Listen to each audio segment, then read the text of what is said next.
shortly. Thank you. The meeting is being recorded now. Please proceed. All right, fantastic. Well, now that we have a quorum, I wanted to welcome everyone to the May 2023 meeting of the San Mateo County Parks and Recreation Commission. I think you guys see we're in a different spot now, which actually we're really excited that it's gonna yield more interaction with the broader public that's not able to get here. Hopefully there are no kind of snafus, but this is our first time in this session, so please be gentle as we kind of go into it. So I'd like to call this meeting to order with item 1, the Pledge of Allegiance.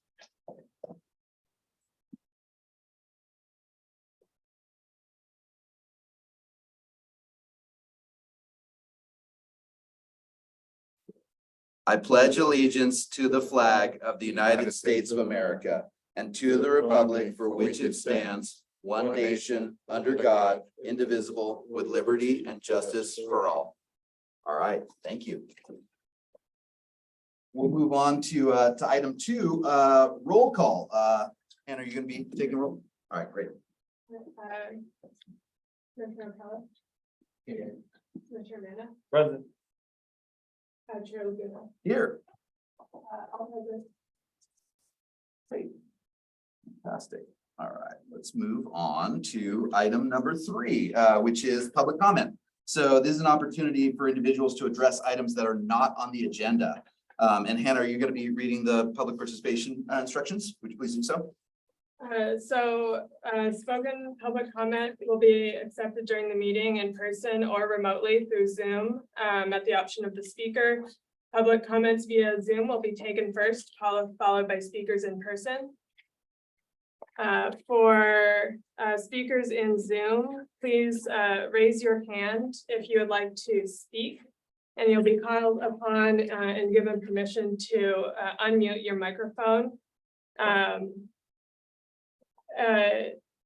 Your spoken comment is customarily limited to 3 minutes. And then for speakers in person, please submit a speaker slip to myself, and I'll call on you to provide public comment at that time, again, at a time limit of 3 minutes.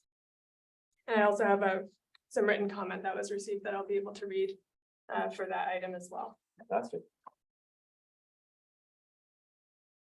All right. Thank you, Madam Clerk. As Madam Clerk mentioned that this is the time for public comment, so please do raise your hand now. And at this time, I do see one hand raised from Ron Snow. Ron, you'll have 2 minutes to speak, so please proceed.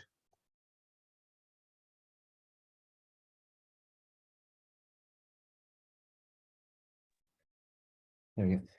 Yes, thanks for letting me address you all. I am requesting that that the commissioners, all of you, take a look at the schedule for Flood Park. We have, as a community, we have made it clear that we would like the park open, especially the picnic areas during construction as much as possible. And recently we saw that the park is going to be closed for an entire year. If you were to look at that construction, there's a lot of that construction that can be done. It's isolated. It's over on the sports field side of things where the pump track is, the parking lot repair, the small sports fields, and even some of the pickleball, tennis court, basketball courts are all pretty well isolated. And if those were done first, the picnic areas could remain open. I'm asking you to step in and raise your voice for the public and ensure that a reasonable approach to construction timetable is adapted. We have the communities around us, many dealing with decades of injustice and inequality needs Flood Park.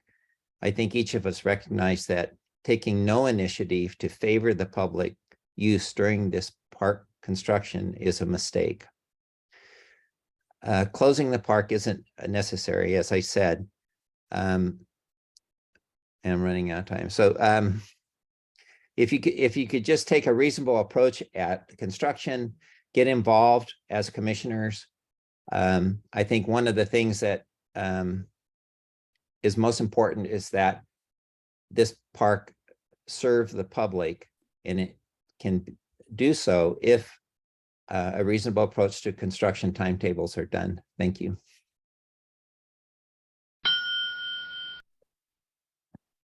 Thank you, Mr. Snow. Through the chair, I would like to make a last call for folks to raise their hand in Zoom now. Okay, I don't see any other hands raised, so back to you, Chair. Thank you. And I have one spoken speaker slip for in-person comment, Steve Kennedy.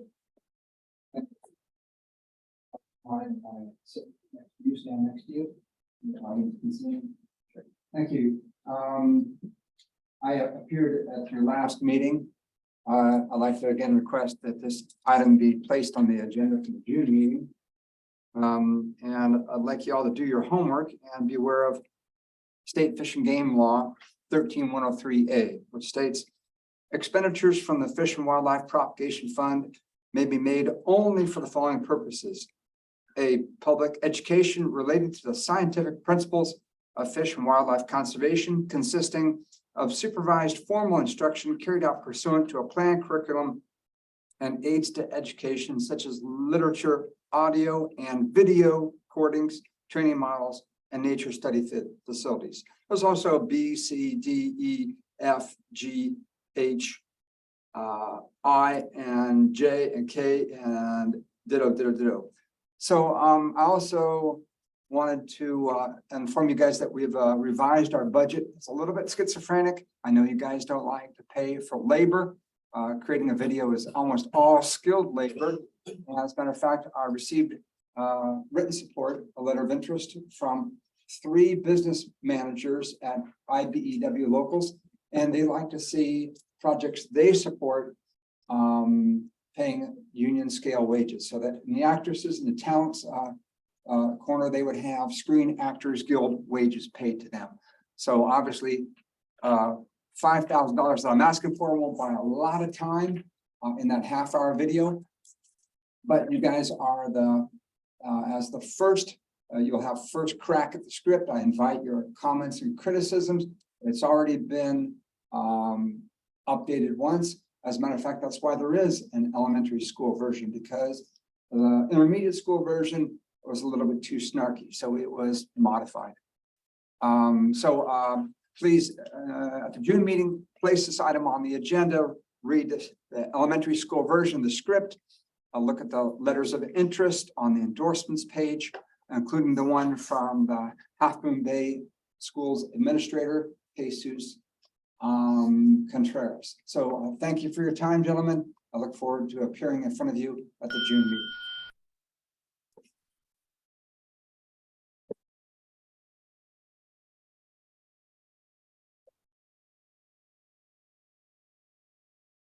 And that is all the spoken comment I have. I do have 2 written comments received, and I can summarize. So one is from Alice Newton.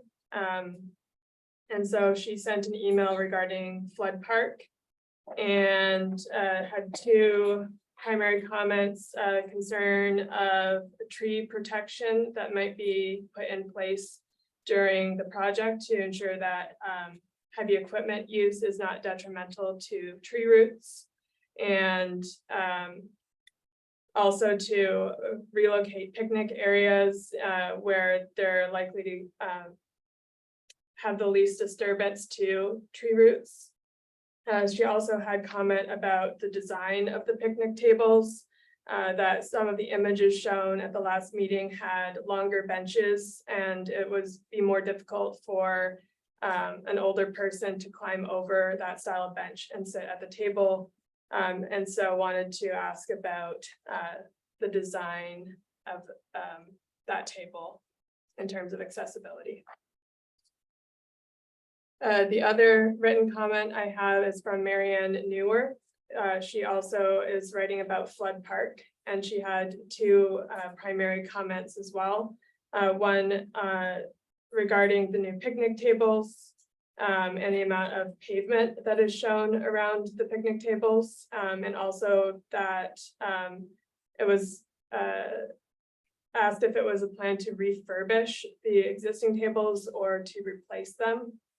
And also regarding the planning sequence, requesting or asking why the sport fields were not in the current phase instead of starting with the picnic areas first.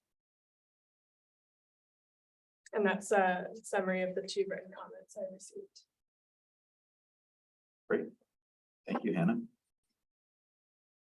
Right, if there's no other, and yeah, we only had the one speaker slip, and it looks like nobody else is raising. Okay, they're online. Okay, so we'll move on to item 4, action to set the agenda. Would someone like to make a motion to set the agenda? I'll make a motion. Thank you, Chair, to set the agenda for the May 4th, 2023 meeting. I don't know whether this would be through the chair, whether this would be the appropriate moment to talk about or make a request that, items for future agenda. I think we have an ongoing list. So I think it would be helpful if we could have those included, just to refresh our memories, because I know there are some, and I can't remember all of them. So just in the future, if you could list all the items under item number 9, just list them, say these are some of the things that we've indicated we want in the future. Yep. And with that comment, I would second the motion. Commissioner O'Connell, Yeah. Commissioner Manis, Aye. Chair Lugula. Yes. Motion passes. Great. All right, so we'll move on now to item 5, which is the Parks Foundation Executive Director's Report.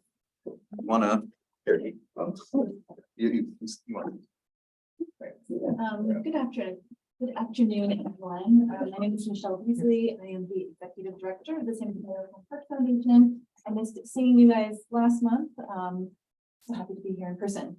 A couple of things. I did bring some hard copies of our somewhat hot off the press newsletter for folks zooming in. You can access this on our website, Support Parks.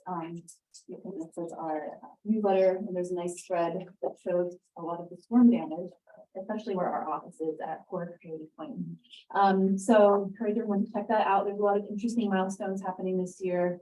And this year, the San Mateo County Parks Foundation turns 25, and we'll be celebrating again at Huddart in September. And then next year is really the big deal, and that's the Parks Department Centennial. A couple other things I wanted to mention for everyone is that we are organizing lots of field trips and a lot of outings in the parks, especially to Fitzgerald Marine Reserve, Curiosity before it closed, and also Huddart Park. And we're also working on a camping trip at Memorial Park this summer for one of the organizations in North Fair Oaks. So very excited about all of that. I also want to plug that we have a bunch of videos on our website. So this is a way that we are bringing the parks to people who are maybe unable to get to the parks. There's a really great video on Edgewood's wildflowers. And then also the current season of Open Road with Doug McConnell talks about the very first county park memorial, and then continues with beach. So you can access all of those on our website. And I think, and the other thing I wanted to mention, I know that this has been raised, is how the foundation is helping with storm damage. We have given money to repair the Quarry Park pump track. We're also contributing money to repair the Town Creek Bridge in Pescadero Creek County Park, and also looking at creating a hazard tree fund for next year. So I'm happy to answer any questions. Great. Thank you, Michelle. Through the chair, Michelle, we do have the Open Road segment to play if you did want to play that.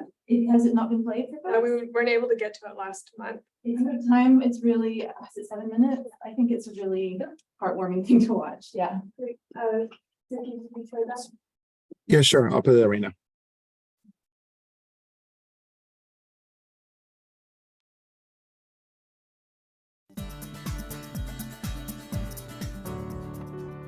Nestled between San Francisco Bay and the Pacific Ocean, San Mateo County is home to over 700,000 people. Its parks offer them, and all of us, many gifts of nature in our busy lives. San Mateo County Parks about as diverse as the county. The county has just a amazing cross-section of people from all different backgrounds. County parks are kind of the same way. Its 23 parks highlight San Mateo County's history, beauty, and wildness. You can't get any better than sitting on the edge of the world, looking at the waves come in. In 2024, San Mateo County Parks will celebrate its 100th anniversary. And since their founding, these parks have become woven into the fabric of many family memories. Generations of family reunions and picnics and people coming with their parents and their children. It's a really, really, really heartwarming thing to be able to welcome people into a place that they grew up in and to be a part of that legacy.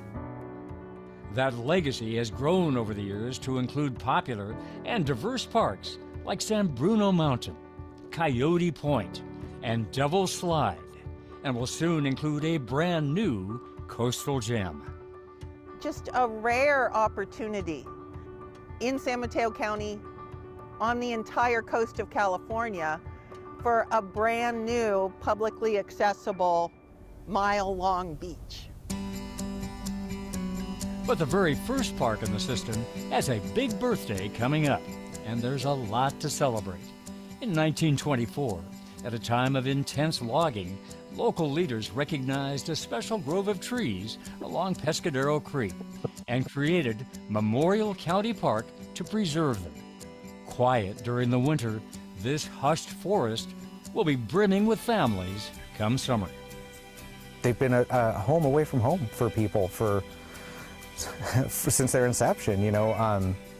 This park in particular, this place has generations of returning campers. To better meet the needs of campers and nature, the county's management of these lands has continued to evolve as our awareness of the environment has deepened.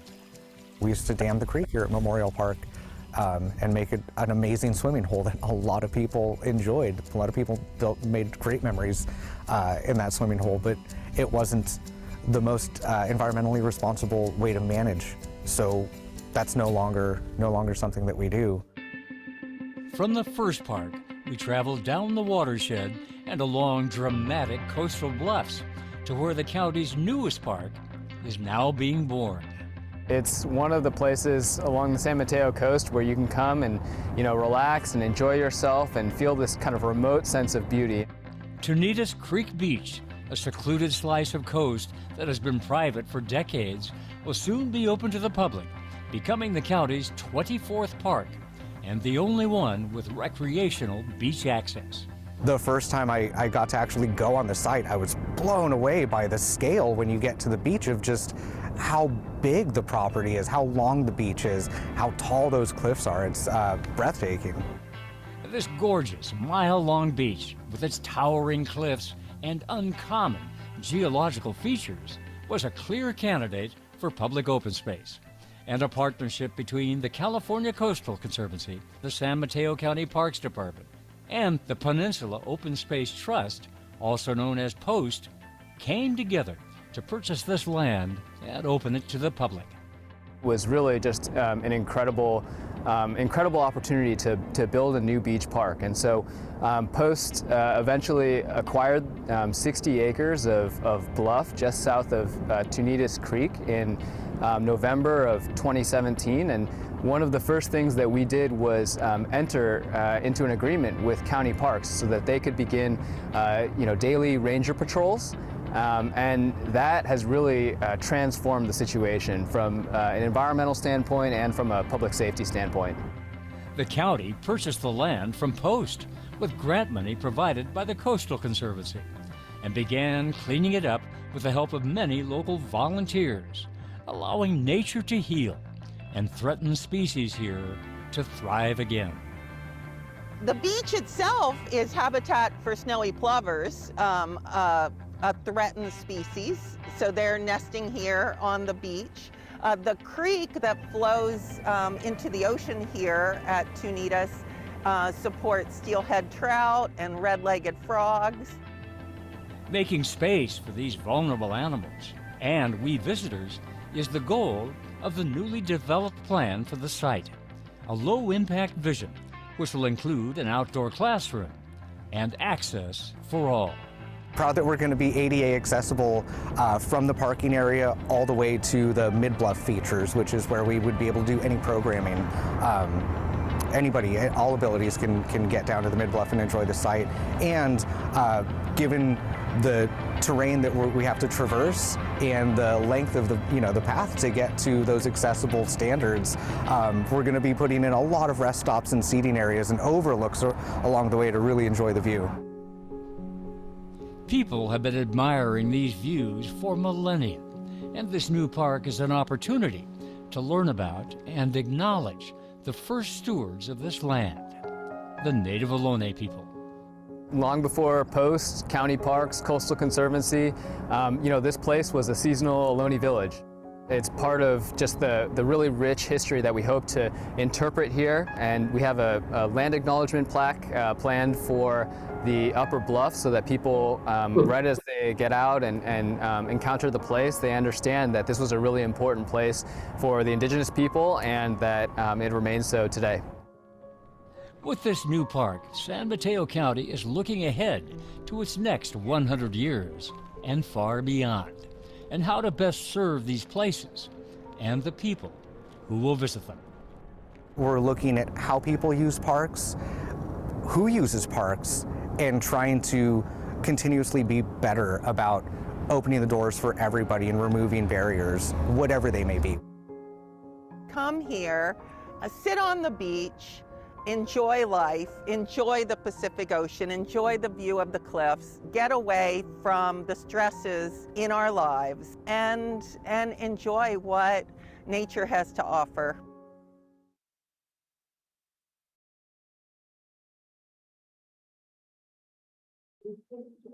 Nice. Good segment.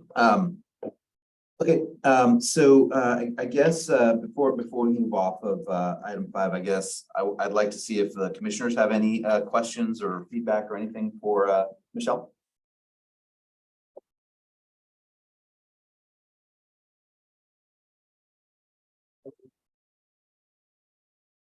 No. Great job, amazing video.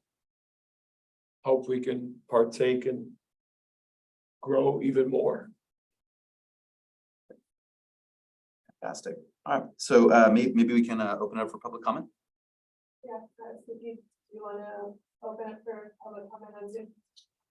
Sure, thank you. Members of the public, if you wish to comment on item 5, Parks Foundation Executive Director's report, please do raise your hand now in Zoom. Okay, this is last call. Okay, no hands are raised in Zoom. Chair, back to you. And no speakers. Great. Okay, so that wraps item 5. We'll move to item 6, the Parks Department update. So I know that there was the normal update was added into the packet for today's meeting. I didn't know if there were any prepared things that you had planned, or if we should just open it up for the commissioners for questions on the updates. Nothing to add. Happy to answer any questions or share any more information. Great. I guess Commissioner Mann and Commissioner Okello. I've got a couple questions, but I'll let you guys go first. Thank you, Chair Laguna. Is it going to be a separate agenda on the potential incoming or new commissioners, or that's going to be another line item? I have an update on 7.3. 7.3. Okay, I thought maybe that was going to cover. Okay, that's fine. I don't have any other questions at this time. And so the natural resource management segment of the report, when it talks about the department has been allocated an additional $3 million in one-time funding. From where? Measure K. It was from other county general fund. It's a not Measure K funded. Yeah. I think that's good. Looking at how eucalyptus trees are easily damaged by fire, and excess water, and so on and so forth. Hopefully part of it we can spend through as many of them as possible. I only have two. One is on the whole storm impacts thing. So obviously, a lot of the parks that were closed remain closed.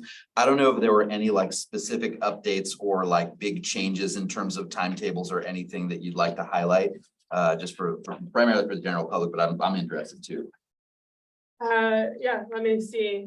So Sawyer Camp Trail, we unfortunately don't have a timeline update right now. We are still in the process of working with our geotechnical engineers and Department of Public Works to fully assess the and provide recommendations on the repairs that are needed. So this is all in progress, but we don't have a timeline for when we know what the fix will be, what the timeline to actually that those repairs will be and when we can reopen, unfortunately. For Coyote Point Recreation Area, we're actively working on addressing hazard trees. That's our primary concern right now. And while we have the park closed, we do open the western half of the park on weekends, which is an area that does not have significant tree cover. And doesn't require power to operate. We are remaining closed on weekdays for the entire park because our ranger staff are fully committing their efforts to clean up and reopening the areas like other picnic areas, roads and trails and parking lots so that we can get the park back open fully. We don't have a timeline yet. We're going to need to continue to assess the progress that our tree contractors make over the next few weeks to be able to say for certain when we'll be able to reopen, but they are making good progress. For Devil's Slide Trail, the last update I heard was within the next 3 weeks, the north entrance work should be underway to clear the debris. There's a large rock debris at the entrance that's still blocking the entryway and has creating unsafe conditions for that entrance. So that should be coming up later this month that they'll be conducting that work. Fitzgerald Marine Reserve, we still don't have a timeline for when we'll be able to replace the Dardanelle Bridge. That's currently the only part of the park that is closed. However, access to the tide pools and Seals Cove is still possible and the parking area is open. Huddart Park, Richards Road and Toyon Campground Road are both closed indefinitely at this point in time. However, staff will be working over the next few weeks to 2 months to repair the other trail damages on Bean Trail and Chicken Trail. Pillar Point Bluff, we also expect this work will need to wait until the soils dry out enough to repair a slide that occurred on the bluff trail. And with the rain that we've had this week, it might push that a little bit, but we will be able to use that hopefully soon when the soil dried out enough. I don't have an update for a timeline right now on the Brooks Creek Trail and Trout Farm Trail closure for San Pedro Valley, but it is a similar trail slip out issue. And Wonderlet County Park as well. An update I received from our ranger staff is that by mid-June, they should be able to start on the work in those because it will require some culvert repairs. Thank you for that. And then the other one, we just had that wonderful segment on Tanitas, right? I saw that it's currently out to bid for construction. I know we had reviewed kind of high level timelines, like maybe must have been like 6 months, maybe long. Have there been any updates, or maybe you can just reiterate some of the high level timelines that we're thinking for Tanitas? Yeah, so with the project out to bid for construction currently, that's a big milestone for the project, and it's our hope that everything according throughout the bid process stays on schedule and would be looking to award a contract in the middle of June. and do that selection, and then be able to issue a notice to proceed for the construction, and the ideal timing for them to start by mid-July. However, this will be determined in part by the selected contractor's ability to mobilize at that time, so that that date may change. That's our current hope and target, but we will need to work with the selected contractor to really be able to set the exact start date and when they would be able to mobilize and move in. Got it. But like all the permits and all the other stuff, I think we already cleared through that. So it's just the construction.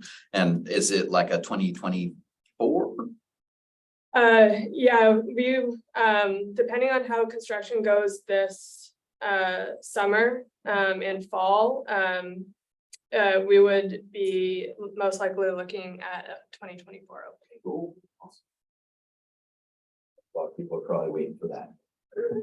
All right, great. If there's no other comments from the commissioners, maybe we open up item 6 for public comment. Thank you, Chair. Members of the public, if you wish to comment on item 6, Parks Department update, please do raise your hand now. Okay, I do see 3 hands raised. I'll call on Burnett Silveria first, followed by Ron Snow. Burnett, you'll have 2 minutes to speak, so please proceed.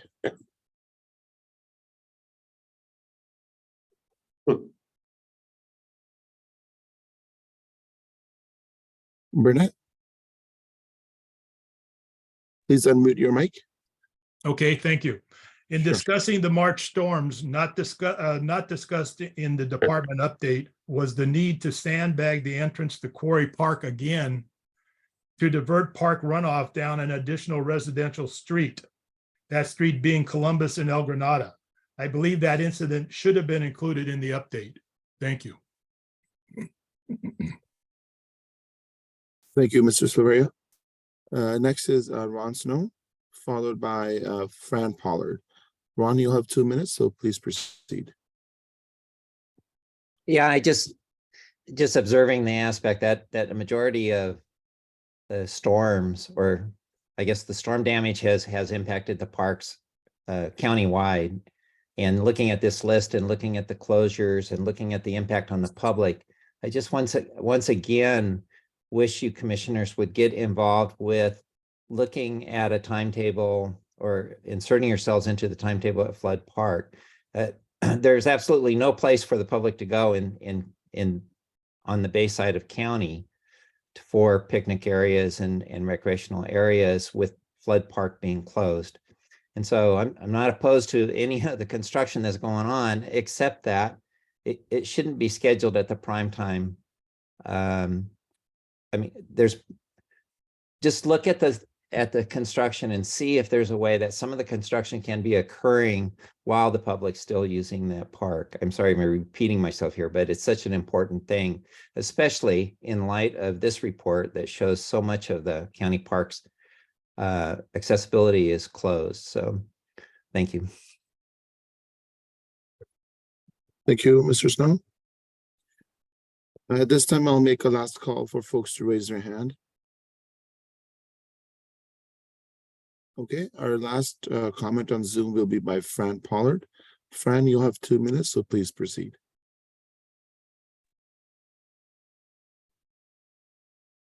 Hello, can you hear me? Yes. I'm sorry, I apologize. My computer's kind of sounding tinny right now, so I hope you can understand me. I have a couple of questions. I was wondering why there's no attendance recorded for Quarry Park. I'm Fran Pollard, by the way, in El Granada, across from Quarry Park. And it was closed a part of the time, but it seems like closing the park doesn't mean anything, because people come in their cars and park all over the neighborhood in front of our homes and walk in, or they walk in or bike in anyway, rain or shine, it doesn't matter. And if there's no one to that's going a full-time ranger to keep people out, then there's no point in closing the park. You know, like I said, they come anyway. And it's very annoying for the neighborhood. So I'm wondering why none of that was mentioned, nothing about having, like Burnett just said a while ago, nothing mentioned about the storm and the runoff and flooding. And I'm also wondering about all the events that take place. I counted them. There were on page 3, 20 of the 30 events were taking place in schools, grammar schools, high schools, libraries, and one at Ceremony Shopping Center. Is that normal? Why so much time and money spent on activities outside of the park? Why not spend more money in the parks? Under risk management, I saw $3 million in risk management, but that's for all parks. And Quarry Park definitely needs more money assigned to it. All right, that's it. Thank you. Thank you, Fran. Back to you, Chair. I don't see any other hands raised. We don't have any. I have speakers list now. Perfect.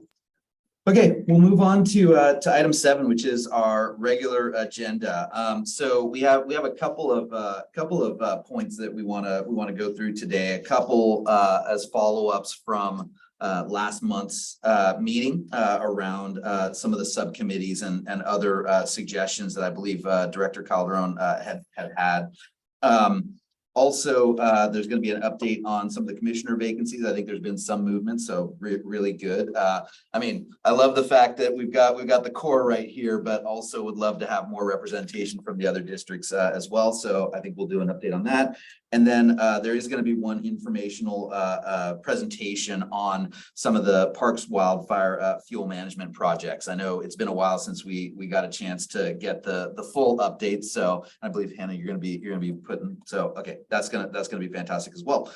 So let's start off with 7.1, which is this commissioner assignment for budget and performance subcommittee.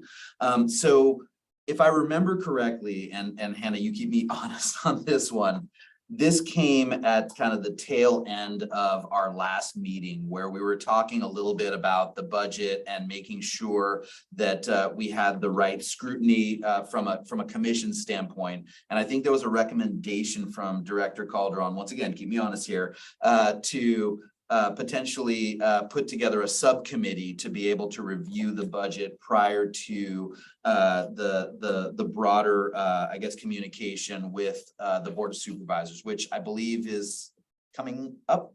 So I believe if you recall, we provided a budget presentation. Yes. I believe it was at the April. That's right. Yeah. Meeting. And so that was prior to the department finalizing all of our budget documents and submitting those. And so what we discussed at that time was the ability for the commission to provide a recommendation to the board at a later date when our Parks Department budget is presented to the board for approval, which would be at the end of June. Yeah.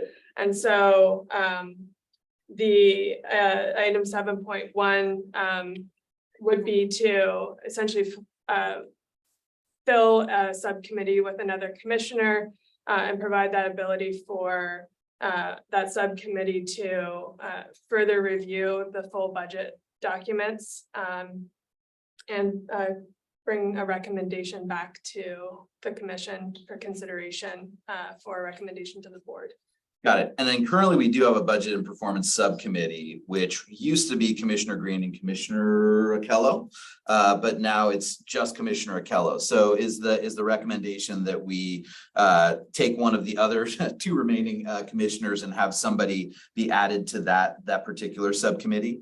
Is that okay? That would be my recommendation. It's up to the commission if you want to do something differently. I feel like, with an existing subcommittee on budget, that would be appropriate. It could be an ad hoc committee specific to this if that's preferred. Got it. I don't know, Commissioner Kello, Commissioner Manna, do you have any thoughts on this? I know it was brought up last time and we decided to kind of put it on this month's agenda so that we could make sure that we had some alignment around kind of that recommendation or whatever action would come out of it. But I didn't know if you guys had thoughts around the formation of that subcommittee or adding another member to the subcommittee, as well as what you think we should, or what would be the kind of phasing, or how would we go about kind of evaluating, as well as, you know, what would be the outcome coming from that subcommittee as well? I think if we ultimately get to our 2 vacancies, I think well, I remember when I came in, and all commissioners who did come into this awesome commission, we were assigned to some form of collateral. I mean, we were given a task to do, whether it's community outreach or outreach with other agencies or within our own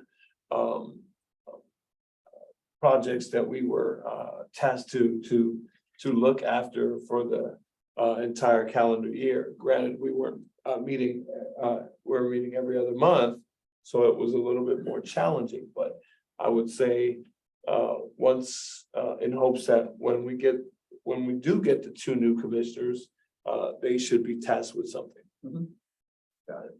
And I guess that my response on that is that I think there might be some work that we're going to need to do prior. And once again, not to steal the thunder on 7.3, but it might take a little longer to get some of those commissioners on board. So I think it makes sense to maybe have someone to work with Commissioner Akello to take a deeper review of some of the budget pieces. But I don't know. I mean, Commissioner Kell, what are your thoughts? Well, I think we really should have been discussing 7.3 first, so that we get a sense as to where we are in terms of the appointment of at least one person, you know, so that we know that between now and June, you know, whether, you know, we can get that one person or not. And so that I think that should help us make a decision as well how we go on to this next. And the other thing that I think we need to ultimately include on our agenda at some point relating to committees and so on and so forth. You know, these specific committees were established by a specific commission.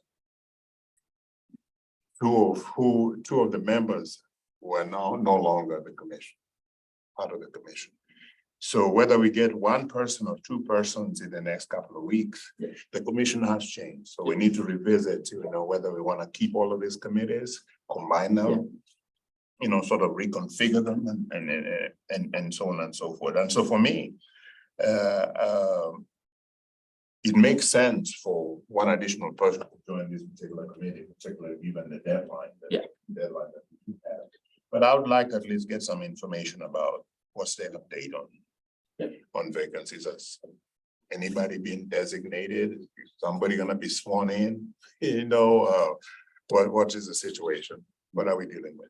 So short of skipping ahead to that item, because I do think we do need to take public comment for each going through.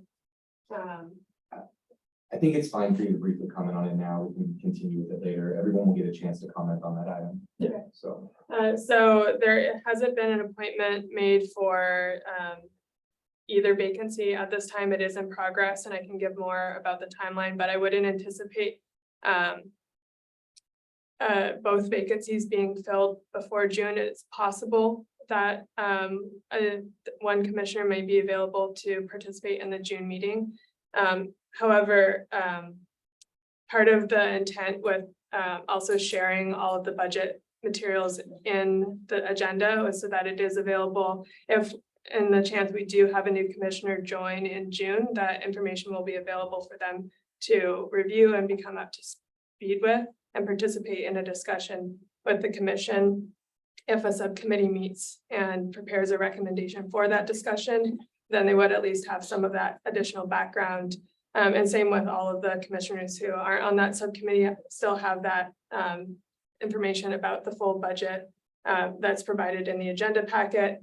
But then as a subcommittee, that could be the actual development of a recommendation could be done between the commissioners on that subcommittee and bring that back in So June. through the chair, there's no possibility of somebody getting designated in the month of May.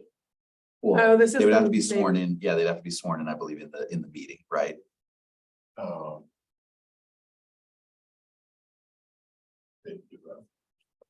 And maybe sworn by the board of supervisors. Just through the chair and to the colleagues and those in attendance, I can recall when I came in and I was appointed by Supervisor David Canepa and had to through District 5 and had to go through the proper vetting process and had to get approved. It was almost immediately where I came in April. The first meeting was in February. I was asked if I was interested. And I'm not trying to stomp on anyone or steal anyone's thunder. I'm speaking on myself. I can't say I'm speaking in unison, nor have I met with the other commissioners. I'm just speaking that we are here in our May meeting. We're commissioners, but we're not, just a small commission or nobodies. So I don't want it to where, because it is, and I completely agree with both commissioners here. It is time of the essence, and I'm not pointing fingers, neither here nor there, putting a silver lining on this. I'm saying it is within the tasks of the electeds, one being Supervisor Noelle Corso and the other being Ray Mueller. Now, maybe they have people, or maybe they have someone of interest who would like to fill the vacancies, but I mean, you're halfway through the year and June is in the driveway. And, not, something comes up, not all the commissioners can attend. And you have a null and void month of, let's say, June or July or something. So can we get a response, or is it the earliest possible? We will have a congratulatory welcome such and such to this commission. Can we bank on that happening in June? And it's just a yes or no answer. It doesn't sound like it. I can't provide a guarantee. Doesn't sound like it is. We're not ones to make that decision. That's gonna be up to the person, whether they've accepted or whether the Board of Supervisors has to approve on it. If county could speak on that regard. And maybe let's save some of that for 7.3. I think for right now, and Commissioner Kello, I get your point about, like, we do need the update, right, before we can kind of make our decision. But I think it's becoming very clear that there's a high likelihood that we will not get anybody that will be able to participate in a subcommittee prior to, well, definitely not prior to June, and even in June that might be in question. So I think, given the timelines for providing a recommendation, right, from the Parks Commission to the Board of Supervisors on the budget, right, I believe we probably would have to agree as a commission on that in June in order to be in time for putting the feedback prior to everything being finalized. Is that correct? That's correct. Okay. So it would seem to me, at least for 7.1, just to kind of keep us going here, that we should probably figure out, and I mean, let's put it down even more simplistic. It's Commissioner Mann, it's either going to be you or me that will work with Commissioner Akello to be able to review and then be able to provide a recommendation that we can then talk about, discuss, and vote on in the June meeting, so that we actually have enough time to be able to provide that feedback to the Board of Supervisors. Does that sound Fair enough. everybody? Fair Yeah. enough. It may be just you and him. I mean, decide to drop. Don't be talking like that. Don't be talking like that. So there's not options. You know what You've been the centerpiece of a lot of this, so I don't, hopefully we don't foresee that happen. Great. Okay, so I don't know. I mean, I'm more than happy to jump on and help you, Commissioner Akello. I don't know if Commissioner Manna, you're into it and wanna go after it. I mean, we also have to talk 7.2, which I think is a little bit less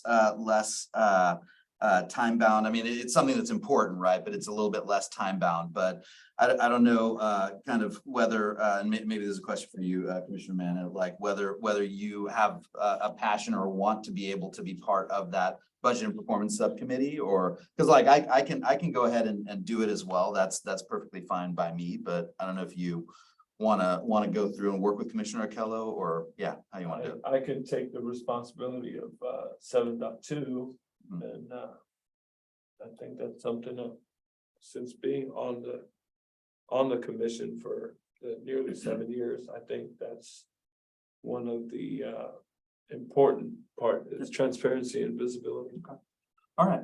And I'll be looking to you in terms of like, do we need to vote on this, or do I just kind of raise my hand and we move on, or? I don't think you've traditionally voted. Okay. To place people on subcommittees. This is, I know it's identified as an action item. It kind of is, but it's kind of not.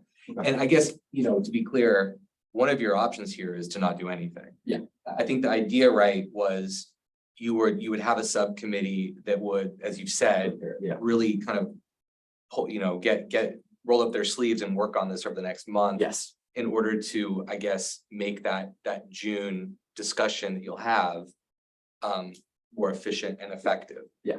And so, and there might be, and hopefully there will be one or two more commissioners who will be participating in the meeting in June, who would then get a chance to sort of hear it and weigh in. But you don't have to do it this way. This was That's just, right. I think, something the commission had contemplated. That's right. That's right. And I'll be honest with y'all, at least my perspective on it is it probably would be good to come with something that at least a sub group of the commission has been able to kind of look at prior to us discussing it in the June meeting. So I'd be happy to Commissioner Akello, if you want to tag team on this one and take a look and maybe have spent some time with Hannah or others on some of the parts of the budget, so that we could come in the June meeting with maybe a little bit more refined of a recommendation, or something that'll be a little bit more than just having the discussion in June, right? And expecting, within 30 minutes magically to come out with something that we're all aligned on. So does that sound reasonable, or?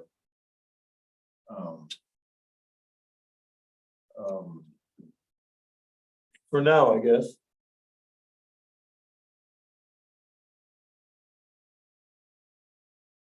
I don't stop thinking in my mind, sorry. It's taking a little. Oh, no.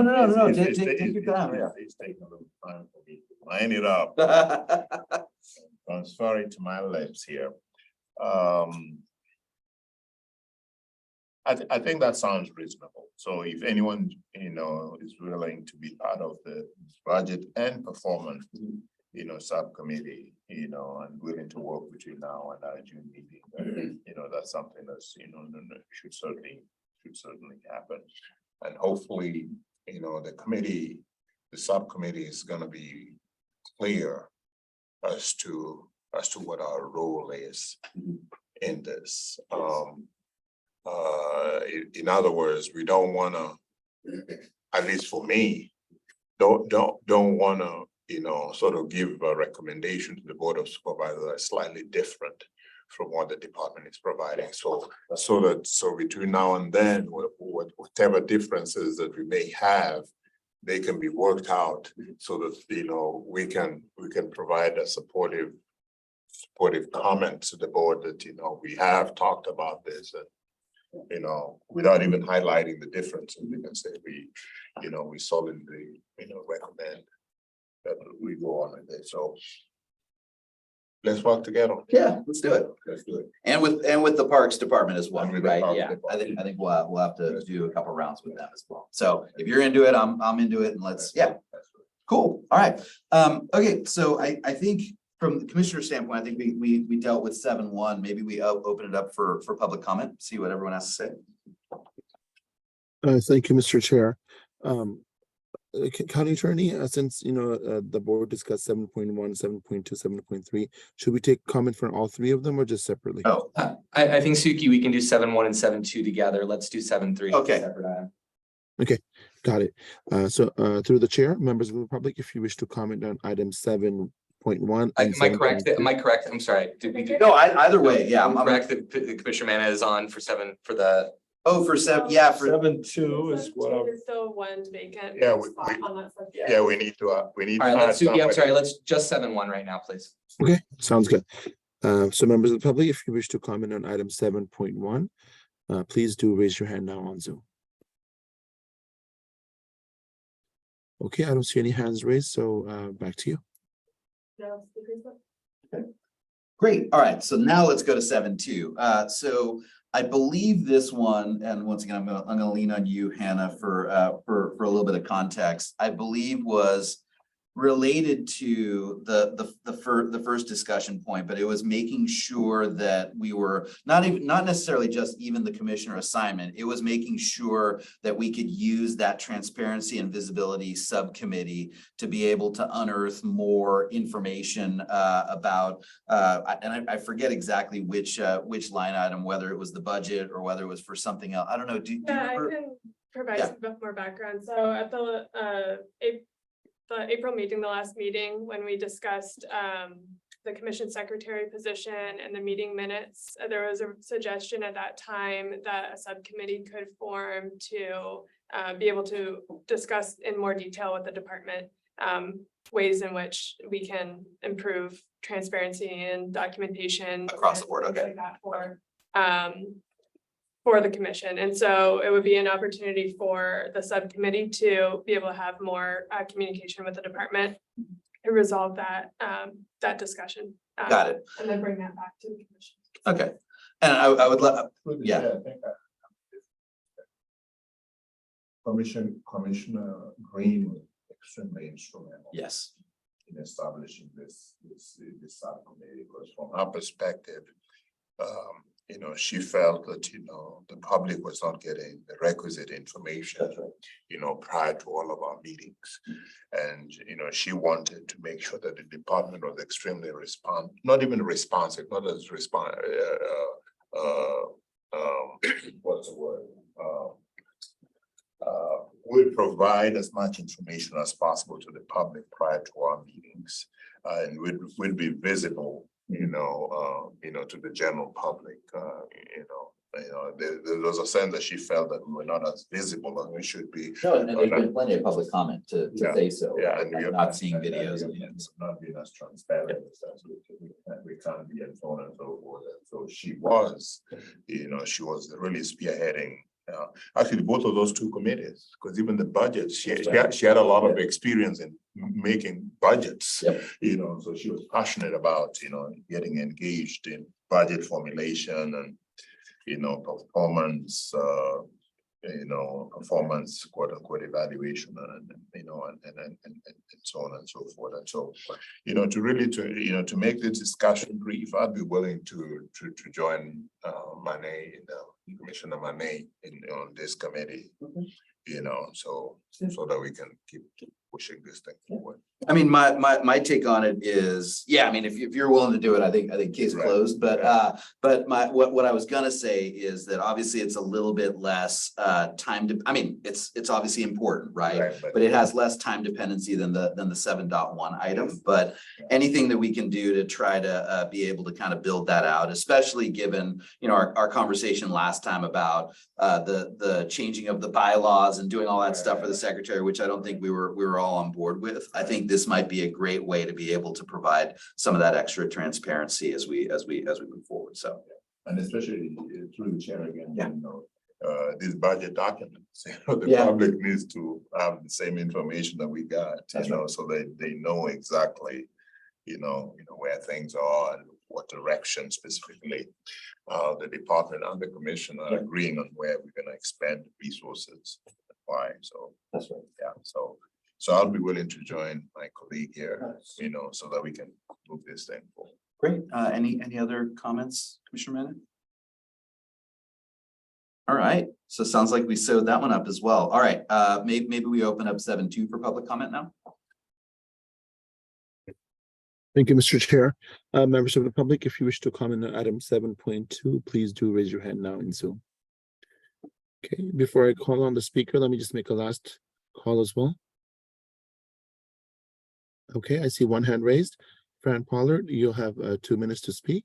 So please proceed. Hello again. I'm sorry. I wanted to speak on the first one, 7.1. Is that all right? I didn't get my hand raised in time. 1 second, Fran. Mr. Chair, would that be okay? Yeah, that's fine. That's fine. Okay, Fran, please proceed.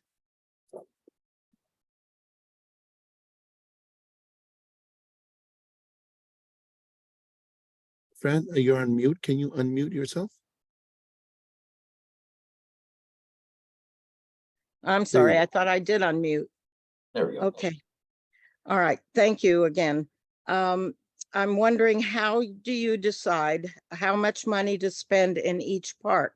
Quarry Park, as the only thing that was designated for Quarry Park was 200,000, 175,000 for something and 25,000 for something else. Doesn't really, it's not clear what it's for. For the years from 2023, 24, and 25, 3 years, we get $200,000, I guess, for hazardous fuel reduction.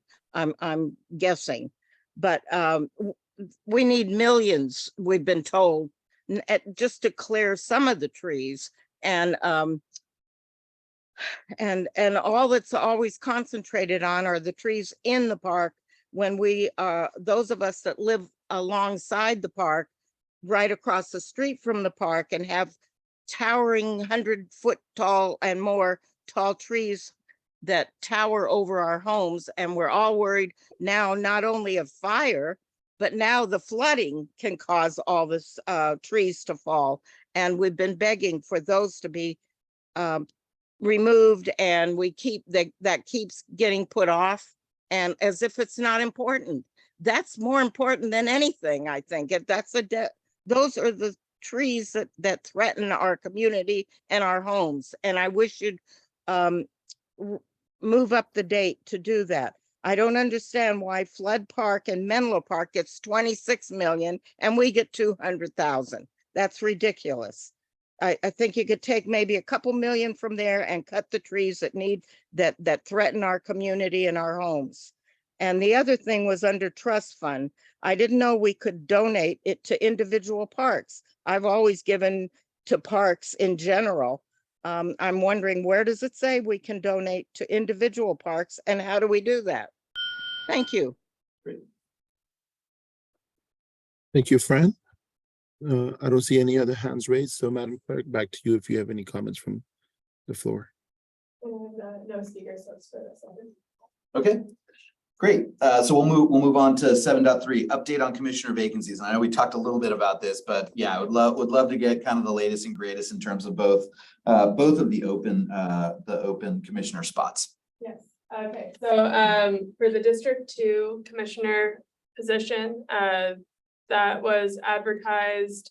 The advertisement for that position closed on Friday, April 28th. And so presently, it is in the District 2 board member and staff position to go through interview process and selection process. For all commissioner assignments, they also, my understanding is they also are brought to the board for their assignment on a commission. So that is a step in the process as well, is to put that on a board agenda and have that approved. And then they would be ready to start joining commission meetings. For the District 3 vacancy that's currently open for advertisement for the position, and they're accepting applications until May 19th. And the same process would follow after that. A board member and staff would go through interviews and selection based off of the applicants received, make a selection, and then have that approved by the board. And then they would be ready to join. And so the unknowns are, essentially how long the interview and selection process will take, and which board meeting agenda the approval or process for that would take place. But that would essentially define when those commissioners would be ready to join and participate in the meetings. So then, chance of June, relatively likely, we may have 2 commissioners by the July meeting. I would say that's possible, assuming that the selections can happen fairly smoothly and can get on like a June, an end of May or June board agenda. Any comments? I think I'll just suggest to the commission, we make the assumption that we're gonna be a 3-legged stool for the rest of the year. And just plan with it. Because we're getting into summer period. One of the things, we arrange together, family items. So I'm not very optimistic that we get something like that for 4 months. And so let's just make the assumption that as a commission, this is done here. So we need to reorganize ourselves to do the work that was necessary. And we arrive, we'll just say, God, please for You're looking at them. I concur. I cannot foresee, and I'm a very optimistic person in life, but I also, as they say out there, you got to keep it real. And I strongly doubt, and I hate using the word strongly doubt in any vocabulary, that we have anybody in the month of June. Yeah. Just my own opinion. Yeah, June is probably out. I mean, I'm still hopeful for July, but I like your approach of like, let's not suppose anything, right? Yeah. Yeah. Because you're 7 months by the time July. I am optimistic for July. Yeah. That I am. in August, we take August off. So if it's not July, then we're talking. Then forget it. September, October, November. September, October, November. Yeah, I mean, why even entertain it to the, Right, yeah. no disrespect or undermining to the elected leaders and community and staff and commission. But I mean, if it's not being juggled around right now in a magician's hat, then I don't see anything until July, August, end of the summer. Cool. Any other conversation? I mean, thank you for the update. That was definitely helpful. And you're resetting our expectations month by month. But yeah, I think to what both of you guys said, like I'm hopeful, but I think we also need to just kind of continue to carry on. Right. All right, great. Okay, so maybe we open up 7.3 for public comment. Thank you, Mr. Chair. Members of the public, if you wish to comment, please do raise your hand now in Zoom. Okay, I don't see any hands raised. Back to you, Han. No speaker slips for this item. Great. Okay, so let's move on to 7.4, the San Mateo County Parks wildfire fuel management projects update. Really excited about this. I mean, I know with the last couple of months, it's been all about the storms, but I do think this still continues to be an important topic. So I'm glad that Hannah, you're going to be going through some of this stuff to give us an update as to what's been going on. Yeah, thank you. So Suki, I'll have to prompt you to go ahead on slides, but yes, I have an update on our wildfire fuel management program. I believe it was in March 2022 meeting that I last gave a full presentation on updates on our fuel reduction projects. There have been smaller updates provided in department updates in the agendas, but this is an opportunity to give a more full update on the status of these projects and the accomplishments we've made in the last year. Suki, next slide. So this was presented on as well previously, but the department has a parks-wide wildfire fuel management program. This was developed at the end of 2020 following the CZU Lightning Complex fire and was adopted by the Board of Supervisors in early 2021. And this is a guidance document and tool that the Parks Department uses to outline all of our fuel reduction projects and for us to allocate resources and effort to conducting fuel reduction projects throughout the system. And the map shows the parks in which we have fuel reduction projects planned. Some parks include multiple individual projects, but it does illustrate that it is pretty much fully dispersed throughout the park system where we have different fuel reduction efforts planned. Next slide, Suki. And so in terms of fuel reduction and fuel management work, there are a variety of approaches that we use. In large part, we do implement shaded fuel breaks as a large number of our projects. So these shaded fuel breaks focus on understory vegetation density removal and removal of smaller diameter trees while retaining the mature trees and the majority of the tree canopy.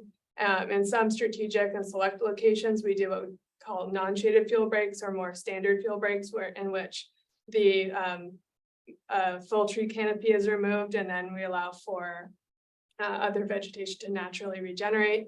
And these are helpful for fire agencies to conduct suppression efforts and better contain fires along these strategic non-shaded fuel break locations. We also conduct wildfire fuel management program for the benefit of forest health, where we have a bit more of these landscape scale fuel management efforts, and where the goal is essentially to try and replicate what a natural wildfire might look like on the landscape, where historically these forests were adapted to a routine level of disturbance or more frequent natural wildfire. And so when we're talking about forest health at a larger scale, this type of fuel reduction is essentially meant to replicate that.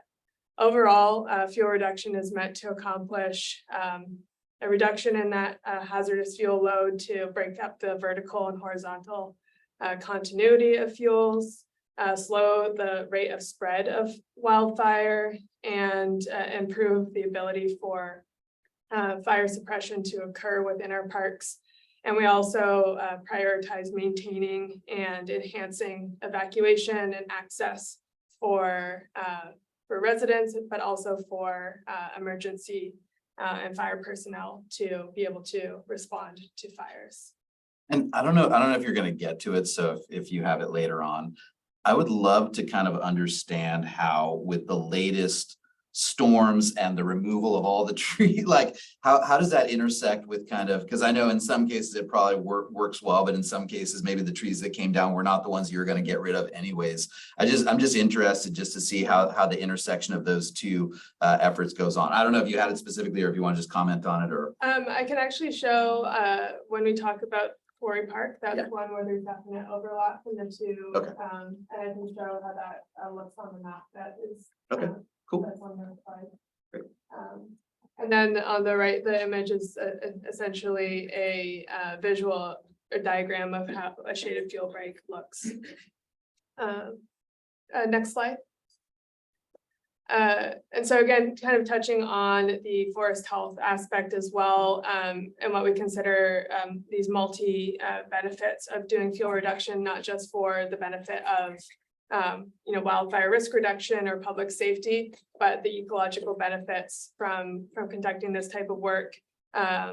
we also, this diagram at the bottom sort of shows that description of natural disturbance and the cycle that forest or other ecosystem may go through, in which there's disturbance and then regrowth, and it reaches a level of maturity, and then disturbance enters again.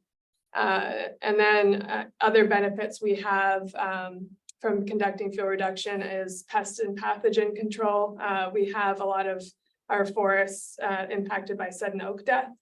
And so we have a lot of dead or dying oak trees as a result of that. And so the work can help mitigate the impacts of sudden oak death. And we also do a lot of focus on invasive species management with our fuel reduction efforts as well.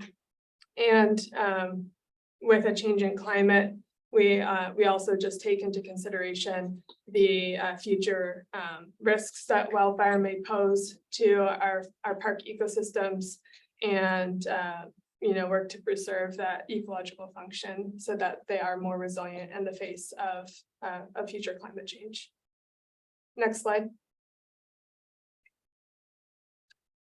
So in terms of overall fuel reduction, we do include this as a performance measure for the department. And so this graph shows the fuel reduction work performed each fiscal year, and the targets that we've set to accomplish that. Over the past 3 fiscal years, in which is the time spanning when we've had the fuel management program in place. So covering from fiscal year 1920 through present, or up until the end 21-22, there was 1,005 acres of fuel reduction work completed, and our projection for this fiscal year is another 275 acres. And so, we've remained consistent over this time period where we've been really keeping track of this performance measure in terms of, a fairly high level of annual acreage of fuel reduction work completed. So is there a reason why the 2023 target was lower than 2021, 2022? Is it because you completed a lot of the projects you had initially anticipated? Yeah, so we had a much higher amount completed in the last fiscal year because 2 very large projects got completed, and these are the Hutter and Wonderlick Forest Health projects, which I'll show some maps of on another slide. The reason why this current fiscal year is a bit lower is that a lot of our work is shifting more towards maintenance than strictly implementing new projects. And in a lot of cases, the maintenance work is a much lower lift in terms of effort. And we're mostly focusing on, at this point, where we have weeds or other invasive species regrowing more rapidly, and we want to make sure that is under control, and that might only be in a small proportion of the total project area. And so it just represents a smaller total acreage overall. Some of that is new work being performed in new areas, but we are over time shifting a lot more towards maintenance of the work that we have accomplished to date, and making sure that is the importance and the value of that is maintained. Next slide. Let me see if I could reduce that a little bit. Okay, so this graph shows fuel reduction work completed per park.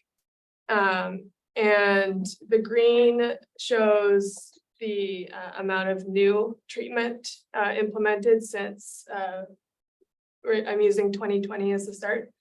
Because that includes fiscal year, the fiscal year when the fuel management program was adopted. So our tracking of these projects since the start of the fuel management program to present. And so the green portion of these bars shows new project areas that were previously not existing, and that new work. The blue proportion of the is acreage of maintenance work performed. In some cases, this is overlapping year over year. We'll, in particular, where we have a large section of or proportionate acreage for Quarry Park. That's because we are coming in annually to do maintenance. There's a lot more invasive species management that's required for that park. And so we have been doing more repeated effort for maintenance compared to some other locations. And then Hutter and Wonderlick both had very large new projects implemented in the past few years. And then the yellow shows acreage of work that is planned in the fuel management program. So how much fuel reduction for each of those parks is planned, either and right now it's in the permitting process or as areas that we've identified as work that we're working to implement. And is the scope of that planned work like within the next fiscal year, or does it go across multiple years? This all includes efforts that include like permitting as well. So the permitting process is occurring in the next fiscal year, but the implementation may not occur until future fiscal years. Okay. But it's in a planning process. Got it. So it represents maybe the next couple of years of actually doing work. Okay. Great. Sorry, I forgot. Next slide, please. So then I'll start getting into individual parks. And so Quarry Park, we have multiple projects planned. The blue, the darker blue color is the first project that we implemented at Quarry Park, which is usually referred to as the Governor's Project.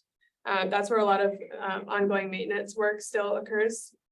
And so that was first implemented in 2019, but annually we have been going in to conduct regular maintenance, mostly focusing on broom control, other weed species like jubata grass and ivy, and also keeping on top of resprouting eucalyptus to prevent that from regrowing rapidly. The other green colored, sort of teal to green colored projects are a combined project, but a large portion of that's funded through a state coastal conservancy grant. And the work on that has been underway since 2021. And we're at about 60% completion of the amount of work for that grant. That total grant amount is $1,142,000. So we're about 60% completion. We have more work planned to finalize that project, that grant funded project in this summer. So it'll be likely June or July that gets started again, and we'll complete the rest of that work. The sort of darker green of those, I don't know if everyone on the Zoom can see my cursor, I hope so. But this area is one that we've recently just completed permitting for a CEQA process to be able to implement future fuel reduction work. And so that's something that is in the planning process to be able to do more fuel reduction work throughout Quarry Park. And then this orange area is a 12-acre non-shaded fuel break that's planned at the bottom of the park and in part of Murata East. And in terms of the question about overlap with the storm damage, that was an area where we did see a lot of trees come down, in particular the Murata East area right here. And so in terms of trees that we're all already looking at for a fuel reduction standpoint, there was a significant number of those that came down as a result of the storm. And so this is still a priority for us from a fuel reduction standpoint, but we're also looking at managing and mitigating the impacts from the storm as well. And in a lot of cases, it's down woody debris now instead of standing trees. And then the reason that this is identified as a non-shaded fuel break, as well as the proximity to the neighboring homes, which also provides a benefit from the concerns that neighbors have expressed about the tree risks related to storms as well. So that is a project that is in here as a fuel reduction project, but does provide that other public safety benefit as well. Again, I'm trying to click through here. Next slide. So these are pictures in Quarry Park. The top two show before work performed. So the good example of the amount of litter and the density of understory vegetation. And then the bottom pictures show after work performed. So the sort of visual change in understory density. Next slide. So for Hutter and Wunderlich, these were two significant projects. The two projects are combined 398 acres of fuel reduction and forest health work that was completed in both parks. And it was funded through a CAL FIRE Forest Health Grant program. And the total amount of funding we had was 1.1 million to complete all of the work. I will note that this lighter green in Hutter is the area from the 2019 Governor's Project. So that was completed in 2019, but all of this more bright green area in Hutter, and then all of the area that you see in Wunderlich is all of the Forest Health Grant work completed. And so again, that's 398 acres. If you add in the 2019 project, that's another 80 acres. So fairly significant amount combined for those two parks. Next slide.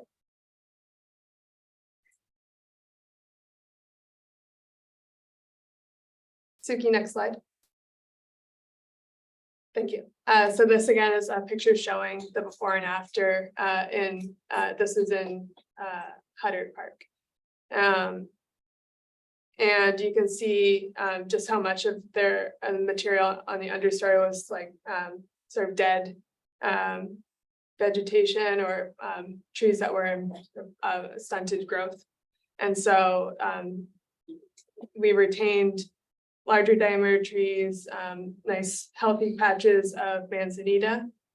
And then the management focused on that smaller diameter and then denser or dead understory vegetation. Next slide. Another project that we completed, this was completed in the fall, between summer and fall of 2022. So I believe it spanned between July to October to complete. And this is a shaded fuel break in Edgewood County Park along the Sylvan Trail. The map here shows the location of the work performed. This was all completed using, well, in the pink hatched area, we had some mechanical equipment and hand crews, and then the yellow area on the map is showing all handwork. And this was a bit more of a challenging project because of steep terrain and sensitive habitat. And so the work took place over, a longer time span just to be able to work more slowly and with that care to avoid sensitive habitat. But these are both photos of the work after being completed. And you can see this would have been taken in December, where we were already starting to get some vegetation. Next slide. So this is a project area at Junipero Serra County Park. This is at the Iris Point Day Camp area. This is a very dense eucalyptus grove with a lot of trees that are in poor condition. And so there were efforts to remove some of the trees that were in greater decline and thin the stand and also minimize hazards around the day use areas. And so this is showing the work after completed. So still a lot of eucalyptus present, but the ones that were removed and thinned out from the stand helped reduce some of the dead canopy with it and the density of the canopy, and also address some of the hazardous trees within the stand. Next slide.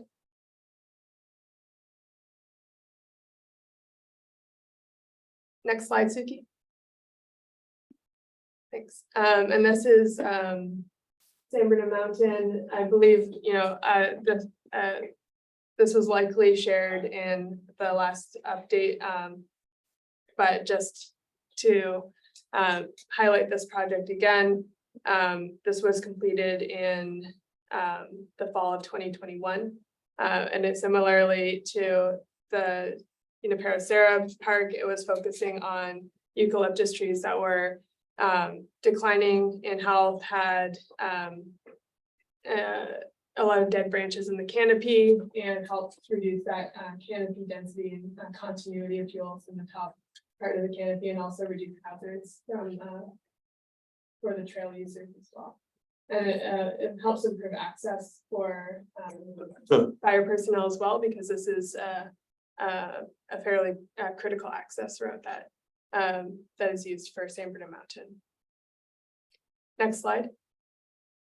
And then this is a project at San Bernardino Mountain as well. And this is a focus on gorse management, which is an invasive weed.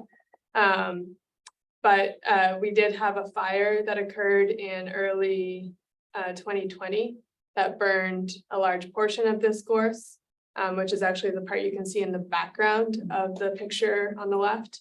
And so then we conducted work to also masticate and remove another large patch of gorse just adjacent to that. Because it is a very densely growing shrub species, then we can allow for some of the more native vegetation to regenerate and replace that. And so this is just a kind of picture of how that looked after mastication work. Next slide. So for work we have that's upcoming in terms of new projects planned for this fall, or actually some are coming up sooner. We have a project planned at Pillar Point Bluff. So that image on the left shows a cypress grove at Pillar Point Bluff. We're working in partnership with CAL FIRE to implement a project to thin the cypress stand and also remove some of the dead trees that are in that stand. It's also has a lot of trees that are declining in health and a lot of dead standing trees. Well, it's a little difficult to see the picture on the right. This is Pescadero Creek Road, looking into part of Memorial Park. We have a shaded fuel break project planned along the Pescadero Creek Road and Wur Road corridor, and that is planned to be implemented in September and October of this year. Next slide. So just to highlight some of the benefits that we've seen from having the fuel management program in place. It definitely has made our process of planning projects, implementing projects, and allocating our resources a lot more effective and more streamlined. It's been extremely helpful to have a list of prioritized and planned projects to guide the work that we're planning and implementing. And as mentioned earlier, we've successfully been able to implement over 1,000 acres of work since the program has been in place. And it really has helped in our process for securing additional funding through grants as well. We have the California Climate Investments and CAL FIRE grant. This is the Forest Health Grant. The total grant amount received by the RCD was $1.75 million, but that funded 2 other projects outside of county parks that the RCD was managing. Our proportion of that funding was that $1.1 million that I mentioned earlier. And then we have that $1.142 million Conservancy grant for Quarry Park. We've also received another $300,000 in funding from CAL FIRE, from their wildfire hazard grant program. And that is for fuel reduction in Quarry Park.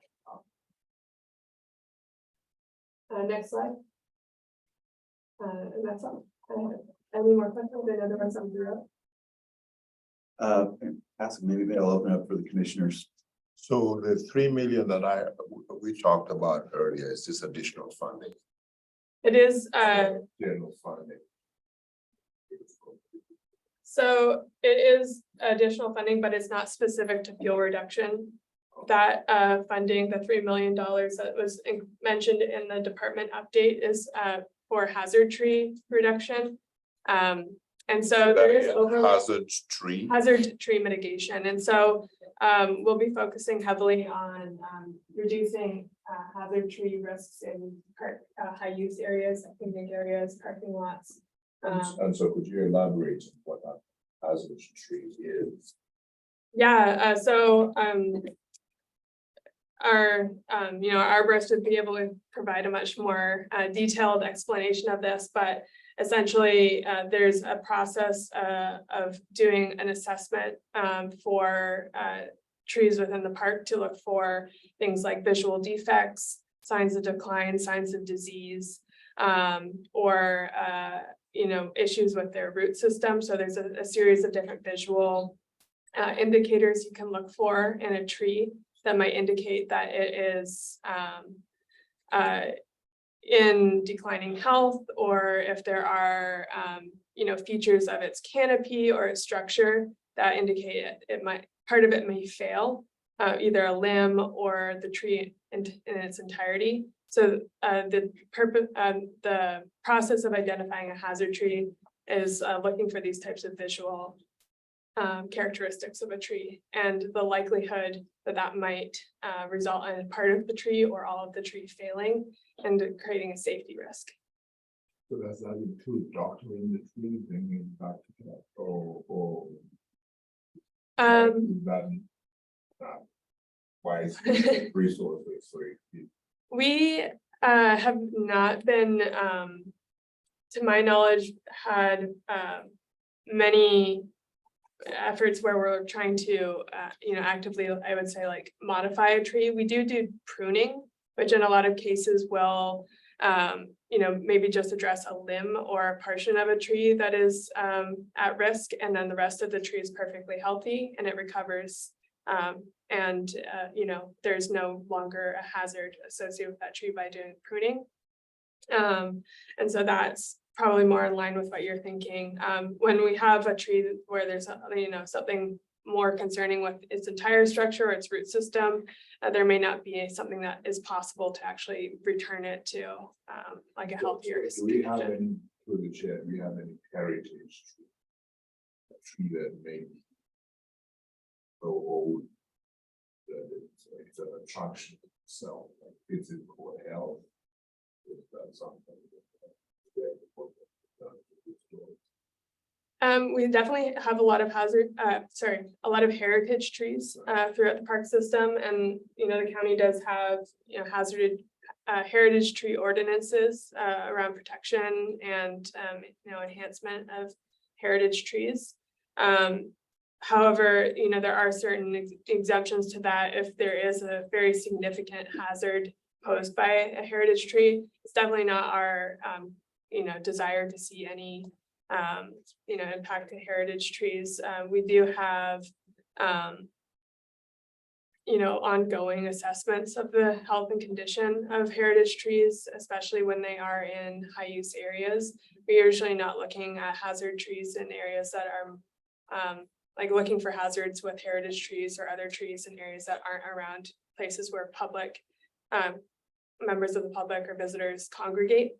So, in a lot of cases, there may be heritage trees in parts of a park that aren't considered a high threat from a public safety perspective either. And so those are also ones that we may not, look to take some sort of safety action. So with the recent storm and excessive winds, we haven't defined what a hazard tree is. So it definitely has changed, the conditions, or in the parks. We, with the very extreme weather we had, very high winds.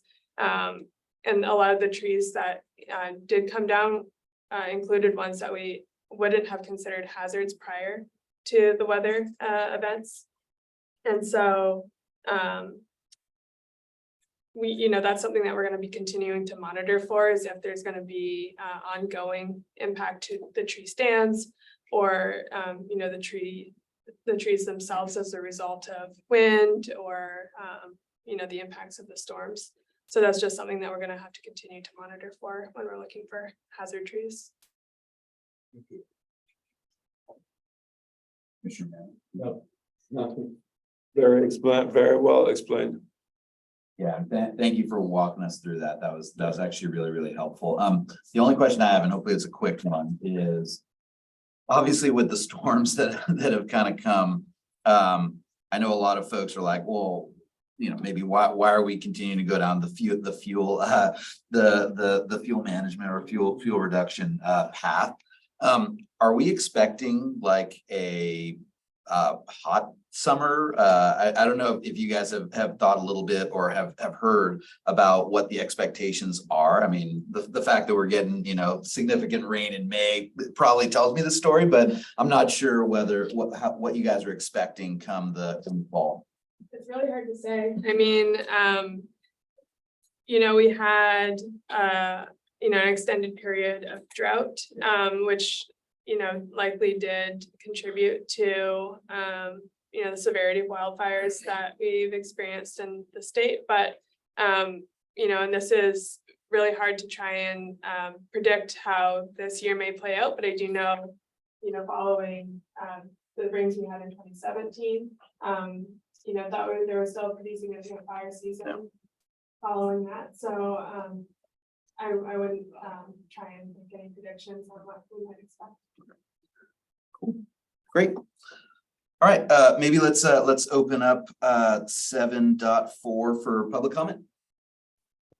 Thank you, Mr. Chair. Members of the public, if you wish to comment on item 7.4 regarding wildfire fuel management project, please do raise your hand now in Zoom. Okay, I see one hand raised, Fran Pollard. You'll have 2 minutes, so please proceed. Hello again. Fran, give me 1 second. Yes. 1 second, sorry. Through attorney, we will not have a quorum if Commissioner Mena left the room, correct? Yeah, I think he must have just run to the restroom. I think Suki is probably fine to just proceed with this particular comment. Okay. Good. Thank you, attorney. Fran, please proceed. Well, can you take a break for a minute? Anyway, if you remember the picture that Hannah showed of Quarry Park and the fuel management that that is being planned, where the orange line at the southern end of Quarry Park, that's the part I've been talking about that needs all the neighbors. And by the way, again, I'm Fran Pollard, El Granada. My neighbors along Columbus here on my block have given me the right to speak for them. They all feel the same way. That they're all worried about the trees falling on our homes. And now it's not only, as I said before, a fire hazard, but now it's the storm and wind that is bringing down more and more trees. And they're all Columbus is a very narrow road, and the trees are right at the edge of the park, hanging 100 feet tall, and they are going to fall on our trees, and the power lines are under them also. So that takes down the power lines. Our garages are all on Columbus, so we can't even get the cars out if something happened. So those are hazardous trees in more ways than one. And that's what I hope you will move up the permit permitting and timeline, and also get those trees cut or taken down. And I know the one on the corner at the entrance are multiple trees. You don't even have to cut it, or just cut it down to size. Cut it in half, cut those trees in half. You don't have to take them all out. There's not that many trees along that orange section. So it would be very helpful, and we can all sleep at night if those trees were taken out. That's more important than just trees down in the park. Thank you. Thank you, Fran. I don't see any other hands raised, Chair. Back to you. No speaker slips. Okay, so we'll move on to item 8, subcommittee updates. I don't believe there are any subcommittee updates, so I don't know if we can move on to item 9. Yeah, if we don't have any updates. Okay, cool. Let's move on to item 9, items for future agenda. I did want to call out the comment that Commissioner Kello made earlier about that list, and not to put you on the spot, Hannah, but I know we had a number of things that we had talked about last time and the times before. I don't know if we want to kind of reiterate those, or if Commissioner Keller or Amanda, you have additional items that you want to put on for a future agenda. Yes, I do. Yes, I do. And in fact, it is on subcommittees. I'd like for us to consider restructuring our subcommittees so that the few of us are still able to do the work. It's really pointless putting them on. Yeah. And so, Father, at a future meeting, let's revisit the committees. Yeah. And resize them. I think that makes sense, and I think up until now we've probably been waiting for the cavalry to come. Yeah, I don't know if the cavalry's coming anytime soon, so I think that's a very legitimate item there.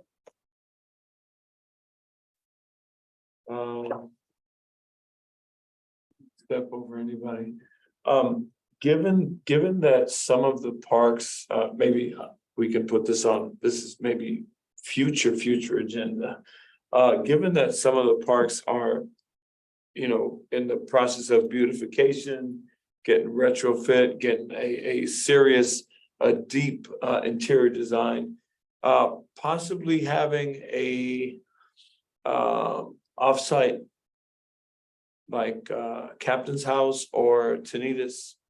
I really think that those who are on the coast are I don't want to say neglected, but I think they would love it if we had a meeting off-site at one of the parks on the coast, whether it be Fitzgerald Marine or whether it be Tanitas Creek. I remember I had one at Tanitas Creek. Commissioner Keller was a part of it, and I think it was very successful. Got a lot of contributory community people, a lot of different folks that came as a nonprofit, came just because they've never been to a parks meeting and they've never had something of this sort off-site like this, especially it was very well prepared. It was quite windy, but I think we got through a very nice meeting, and we did a little field trip around the park, around Tanitas Creek on the coast, on the water. So I think it'd be a good idea to sort of ponder, that idea, if we can all agree to something on future, if we can have an offsite discussion. And then I think from my standpoint, obviously we have the budget discussion plus the potential of putting out a letter for one of the upcoming ones, but I think we've already talked about that. I know there were a couple of others that we had kind of brought up, and once again, not to put you on the spot, but I know there were a few that we were also considering to put in a future agenda. So I don't know if you could refresh our memory on that one. Whatever. I know that there were some scheduled pieces that we had put there in the past. I don't know if we want to highlight any of those, as well as a couple that had come from previous meetings in terms of. I know I do have a running list from all the meetings, and would hate to misrecall everything. I know the drainage at Quarry Park has Yes. been a regular discussion topic, and there was interest in continuing that. And from the parks end, I know we have had some sort of shifts in our topics that we had proposed earlier in the year to present on, but one that we would like to bring forward in June is regarding dog recreation. Yes, that's right. That was, yeah. I think that's a good one. And then I know we had talked at one point about maybe memorial as well as we're going into the 100th year. So I think that was another one that we had talked about, but we'd already done a couple of them like flood and a few others we had done the follow-up. So, okay. Well, Commissioner Kell, I think to your original point, I think from here on out, we'll put together the list and make sure that it gets added so we can refresh our memories on a consistent basis. I think there was one more that I think we're talking about, just as the news to understand the process, because we've had several members of the public come to every single meeting, talking about the exact same thing over and over again. So what are the procedures in terms of how we react to it? Yeah. Do we decide automatically to put it on an agenda?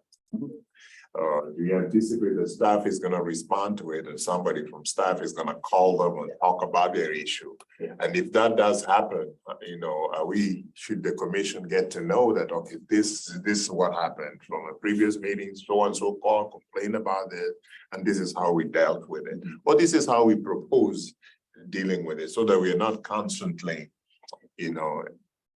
having to respond to the same people coming. Time and again, Coming and again and again and again and again. So I think we really do need to discuss that and at least collectively come to some commission agreement that this going forward, this is how we're gonna do with public comments. And I think Director Calderon had some thoughts, but he's gonna be, is he gonna be off? Back in June. Okay, good. Awesome. So yeah, maybe around that might be a good time to follow up on it. Cool. Anything else before we open it up for public comment? All right, let's do it. Thank you, Mr. Chair. Members of the public, if you wish to comment on item 9, items for future agenda, please do raise your hand now. Okay, I don't see any hands raised. Back to you, Hannah. All right. Great. Okay, so we'll move on to item 10, adjournment. If there's no other items, I move to close the session. See you all next month. All right, the committee before that. Yes, exactly. Thank you, everybody. Thank you. Thank you all. The time is now 6:02 p.m. Meeting is adjourned.